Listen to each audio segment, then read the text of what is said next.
18 or 19 years old when this happened, still living with my parents in Billings, Montana. We were hosting a foreign exchange student, Faye, a girl from China who was the same age as me.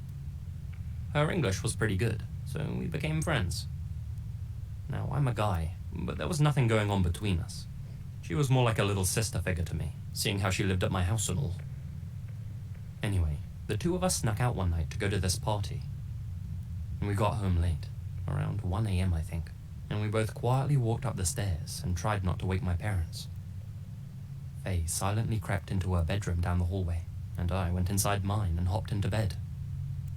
I was so tired that I drifted off to sleep within minutes.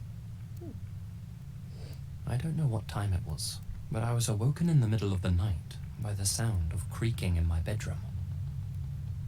I woke up groggy, with my eyes tired from sleep, and scanned the room around me. The sound was coming from my closet door, which was slowly creeping open. There, emerging from my closet, was the dark outline of a human with a weird-shaped head. Run. Now, I suffer from sleep paralysis from time to time, which means I often wake up with audio-visual hallucinations in the middle of the night. I quickly rationalized that the figure in my room wasn't real, and that the closet hadn't really opened. I was just in that place that's neither dream or reality. Even though I've had these experiences a lot of times in the past, it was still creepy to see the dark silhouette of a person looming out of my closet. I kept my eyes on the spectre as it slowly tiptoed to the end of my bed. It stopped, facing towards me, and began swaying from side to side. I closed my eyes, desperate to fall back to sleep and get rid of this nightmare creature at the foot of my bed. As I did, I heard its fake footsteps slowly backing out of my room towards the hall. Good. It would disappear soon, I thought. Then, I heard the sound of my bedroom door carefully being closed. What the? Something wasn't right about this hallucination. It wasn't like all the others.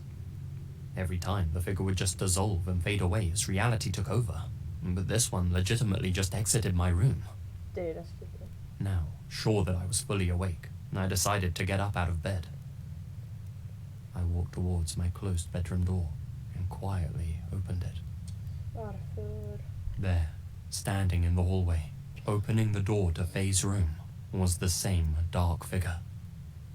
It wasn't a hallucination after all. It was a man, a stranger in our house, creeping into my friend's bedroom.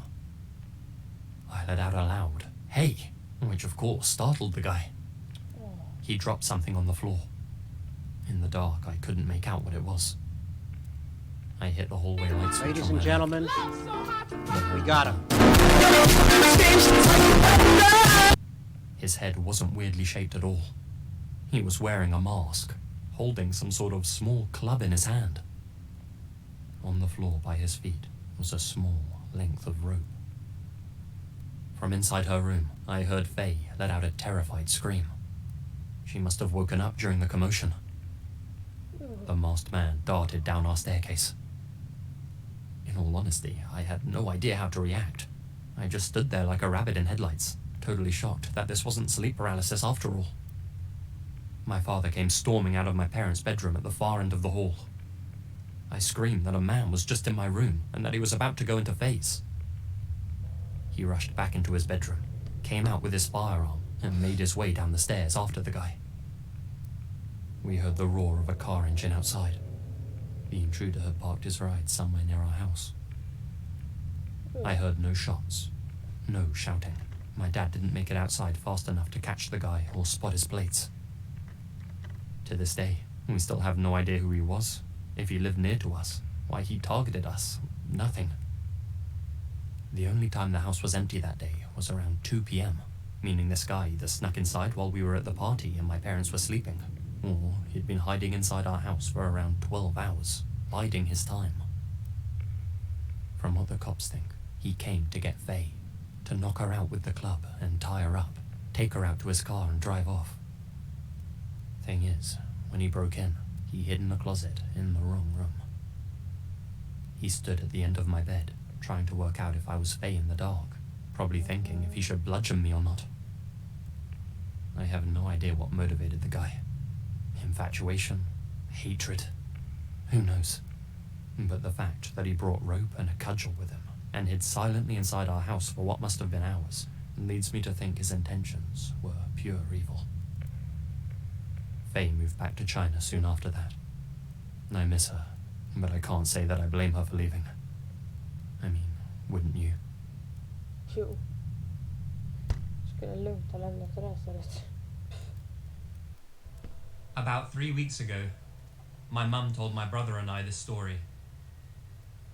Sally is a lifelong family friend. She would frequently visit her friends and family in Oklahoma. We live in a small town in southern Ontario, Canada. So, Sally would drive. Sally would drive straight 20 hours at least overnight to get from our town to another small town. She did this to save money, and obviously she wanted to arrive as soon as possible. Now that you've heard the prelude, here's the story. About 30 years ago, she decided to head south for a visit. No big deal, she's done this a few times now. So, she packs up and heads out. At some point, after driving about 14 or 15 hours, she started getting pretty tired. Being as it was probably the 80s, it was a little safer. So, she decided that she would stop at a rest stop for the night to get some sleep, and resume again first thing in the AM. She parks in a very well lit and busy rest stop. She parks right by the lights, and felt at ease because there was an abundance of travellers stopping and going. She gets out of her car for a bathroom break, comes back, and settles in her car. About then, an RV pulls up beside her, and an elderly couple get out. The man asks her about coming from Canada. They strike up a little conversation. Nothing odd. The couple just talk to Sally for a little bit. They tell her that they're driving from the south, going north, and they just needed to have a sleep for the night. They wanted to talk because they were unsure if the rest stop was okay to stop at. They say good night and good trip, and the couple head back to their RV. Sally locked her doors up and went to sleep. 2 or 3 hours later, Sally woke up with a really unsettling feeling. She looks around. Nothing. Varför då? A few people going in the stop. Parking lights are all on. She assumes she's just feeling bad because she's tired and her car isn't the best place to sleep in. After 10 minutes, she actually said that this feeling got worse, and it was a jarring, queasy, uneasy feeling. She sits back and tries to shrug it off. This doesn't work, and apparently she had every red alarm and instinct telling her that she needed to go. She panics, starts her car and peels off. She doesn't care where, she just knew that she needed to get away from there. About 20 miles down the road, she finds a motel and gas station. She decides to see if she could get a room there for what little money she had. She converses with the person in charge. He cuts her a deal because he doesn't want to see a young woman driving alone late at night. She gets a key, pops in her hotel room, and sleeps for the night. No issues whatsoever.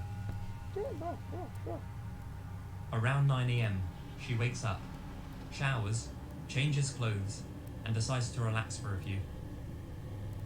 She turns on the TV, and what she said was on it actually gave me chills. There was a breaking news story about an elderly couple who had been killed in the middle of the night. The news shows the RV that Sally was parked next to, in the exact same spot, at the exact same stop. She even sees the fast food drink cup that she dropped by accident that rolled under her car. Sometime during the night, a man broke into their RV and killed them, and then simply left. Presumably this all happened right before Sally had left. The man was never caught, and Sally, since then, stopped at hotels for the night and avoided rest stops. Tack så mycket för att ni tittade på den här videon. Jag tyckte själv när jag gjorde den här streamen att videorna var ändå väldigt, eller inte väldigt, men rätt så läskiga. Jag slängde in lite roliga klipp för att jag skulle också göra lite roligt. Men annars tycker jag ändå att stream är bra. Och jag håller på att redigera just nu, så jag tänkte göra lite outro. Så kommentera gärna om ni har några idéer på videos till exempel. Så syns vi i nästa video. Glöm inte att prenumerera. Snart uppe i 100 prenumeranter. Det är vårt mål. Och ja, ha en bra dag. Hej då!